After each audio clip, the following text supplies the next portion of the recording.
We're heading to Latin America once more, and so, SBS former presenter George Donikian, eat your heart out and check this spicy pronunciation from yours truly. Coliseo Roberto Clemente, San Juan, Puerto Rico will be our destination December 7th, when Liam Paro returns to the scene of the crime, while same country, different venue, where the plucky Queenslander ripped the IBF Super Lightweight title from former champion Subriel Matias in what can only be described as an awe-inspiring performance. Paro will be making his first title defense of said belt since that fateful night against the talented, up-and-coming American Richardson Hitchins. It's boxer puncher versus boxer. It's undefeated versus undefeated. It's champion versus an opponent looking to dethrone just one of the four reigning kings in the 140-pound division. Should be a great night of action, so let's get into it. But first, this. Let me ask you, do you want to be in the moment and not just capture the moment? Well, let XbotGo's AI sports cameraman empower your smartphone. The industrial-grade computer vision algorithms and tracking system intuitively identifies the focal point on the field, let's say a ball or a player, and autonomously tracks it with smooth and professional zooms and pans. Next time little Timmy is on the soccer pitch or Julie is at gymnastics, you can watch on knowing the XbotGo will capture the action with accuracy as you watch on and cheer for your loved one. Using Follow Me 2.0, XbotGo applies re-identification technology to identify and lock onto athletes by appearance, body shape, and jersey number. It's great for sports like soccer, basketball, hockey, football, rugby, lacrosse, and so much more. Activate Follow Me and record yourself as you train, then watch it back for some analysis. You can even live stream, and the XbotGo app allows you to edit your content as you go, with up to 20 gigabytes of storage. XbotGo is the only one consumption-grade AI product that can realize team sports tracking and recording with such precision and professionalism. Don't just record the moment, be in the moment. Act now, click the referral link in the description section below. By doing so, you can also take advantage of an exclusive discount. Don't forget to also check out XbotGo's official website for more information on their products, accessories, and the latest XbotGo news and updates. Let's get back to the video. Underestimate Liam the Prodigy Paro at your risk.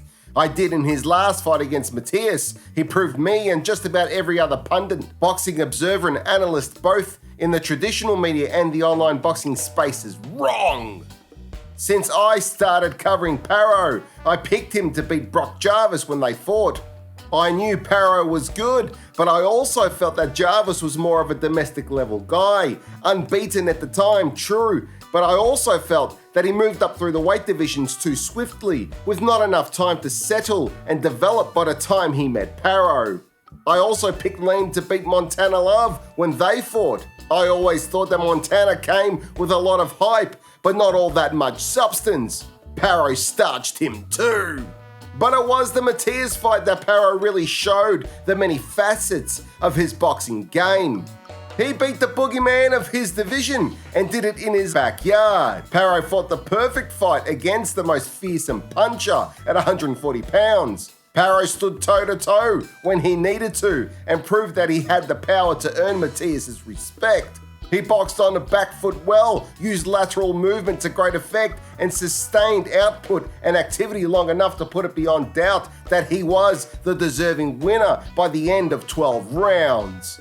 Matias didn't help his case by putting on a concert for half an hour before the fight actually started, and I think he did underestimate Liam. Liam Paro also proved to have a strong chin and impressive powers of recovery. Matias is a come-forward guy. No doubt Team Paro expect a completely different approach from Hitchins, and I'm curious to see what strategy they have in store for him. Sharp-shooting Richardson Hitchins will be looking to make it an awkward night for Liam Paro and to momentarily erase memories of his last fight against Gustavo Lemos, a fight in which Hitchins not only failed to impress, but a fight many feel he was lucky to get his hand raised at the end of the 12 rounds. Hitchins struggled with Gustavo's pressure, and he was caught clean a number of times and even rocked in their bout. For Hitchins, the trick will be to disrupt Paro's rhythm and stop him from getting any momentum while simultaneously keeping the Aussie from getting on the inside.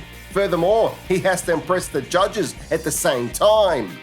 The one judge who scored it wide in favour of Richardson Hitchins in his fight against Lemos may have been snorting 8 balls off a hooker's ass during the bout, but you won't always get such a favourable and flattering scorecard if you're having an off night or up against a bad style matchup. Where Lemos is more one-dimensional, Liam Paro has many more facets to his game and he only seems to keep improving. Hitchins has a great jab, fast and accurate. He also has a good boxing brain. I watched a couple of interviews with the likes of Bozienis and Jamel Herring. They echo the same sentiment as I do, that Richardson Hitchins has to use his height and reach, jab and boxing IQ if he wants to defeat Paro, and he needs to be 100% switched on in order to do it. If I'm wrong, I'm happy to give myself a Dutch oven in the morning after a night on the Brussels sprout. But despite not having as much experience and time in the pros as his counterpart and not possessing the same stoppage power, I think Liam Paro carries more spite in his punches. Richardson Hitchins is a rising talent with some decent wins on his resume, like wins over Lemos and Jose Zepeda. He is still developing. He's still getting flustered when under pressure, when that pressure is applied by a quality operator. And at 140 pounds, a division that has some depth to it, albeit not the deepest division, not like, say, super welterweight, but there is plenty of talent. Liam Paro stands out as among the very best, if not the best. Remember, Paro is strong, has a strong engine, keeps active in the rounds and can fight moving forwards, backwards, and has great lateral movement. Not many, in my opinion, at 140 pounds are so versatile.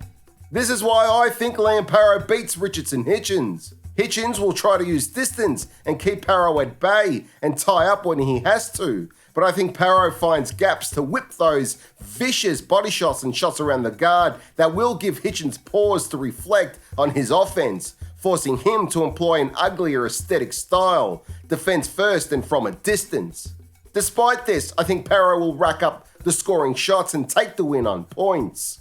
I'm going with Liam Paro on points. Let us know in the comments below who you think wins and how. Thank you for watching Pound for Pound TV. Please remember to subscribe and hit that notification bell for future updates. See you in the next one.